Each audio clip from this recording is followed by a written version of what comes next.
All right, well, while I'm waiting for YouTube to upload our video here, I figured I'd give you a quick overview of what we're doing this week. We are going to be creating a portrait in the style of one of my absolute favorite contemporary artists named Toyin Oji Odutula. She's an incredible woman, and I absolutely love her style, so I can't wait to share her work with you. So for this module, you're going to need to use Canva again, and it's just to set up a photo so that way you make sure it's the right proportions as your paper. There will be an easy grid for you to follow. I'd prefer for you not to trace this week. I really want everybody to try to observe the picture that they're looking at and use the grid to basically as like a guideline for how to draw those contour lines onto your final composition. So you're also going to need a pencil in those early stages. Then you're going to switch over to watercolor. You're going to need to use watercolor paper. That's the thickest paper. And if you are running out of watercolor paper and you're at home, you can use drawing paper in a pinch. Just know that it's probably going to warp a bit. You're going to need your watercolor paints. You specifically need red, yellow, and orange watercolor paint. That's it. Then you're going to use your blue, green, and purple color pencils. You'll also need some black and white too to help you out. Okay, so here are your daily learning goals. And you will notice that these learning goals are going to take you through Wednesday, but the due date isn't until next Friday. Our goal is for you guys to be able to wrap all your artwork up that you have been assigned so far before you go on break. So you've had 4 modules, each of them just a half sheet of paper. I really think that if you're behind, you can probably buckle down and get things done this week. So that way you don't have it hanging over your head when you go into Christmas break. So let's talk about this slide. I would love for you to take 3 minutes and watch this video. This woman is truly inspiring, and she's going to inspire all of us for this project. We're going to be using her style to create these portraits. I absolutely love listening to her speak. I think she does a great job of explaining how portraiture is a great way to connect with people, both through viewing portraits and through making portraits. So I do hope after you watch this video and then you select who you are going to make your portrait of, that you think of someone you want to draw who you really want to connect with, someone who maybe inspires you or someone that you look up to. It can be a celebrity, but it could be, your family members. That would be awesome. So please watch this video. It's very brief. Okay, so step 1 is going to show you briefly how to just put this really easy 3-inch grid on your paper.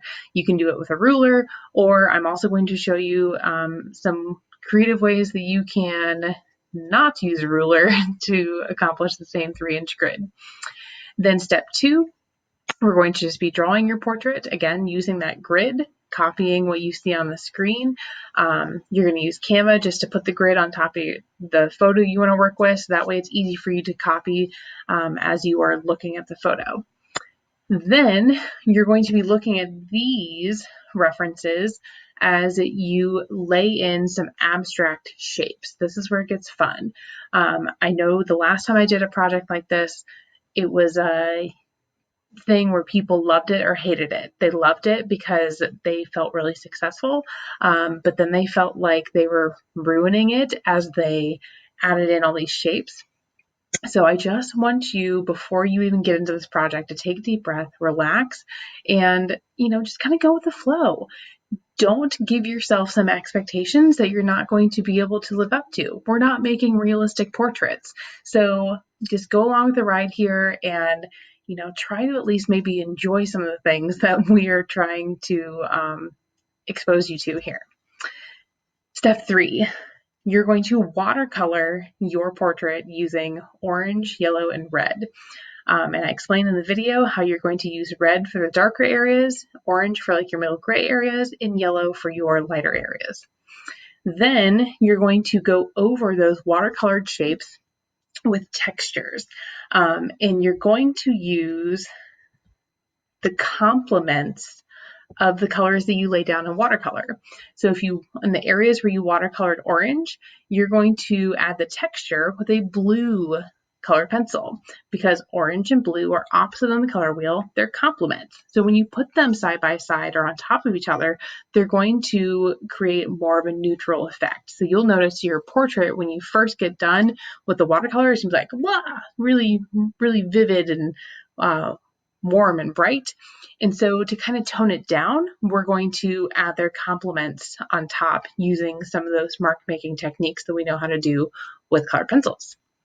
So this chart here shows you the watercolors that you're using and the colored pencils you're going to use on top of those watercolors.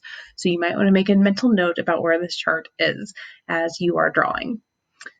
Then you're going to create texture with your colored pencils. I love this animation here where you can see Tween Odutowa's process. She actually works with pens, and she spends so much time going over the topography of her subjects' faces. And here you can see just how densely layered they are. We're not going to get that layered, but I think it'll be kind of a good, like I said, just exposure into what her process is like. All right, so this slide shows you some of the techniques you can use for creating texture.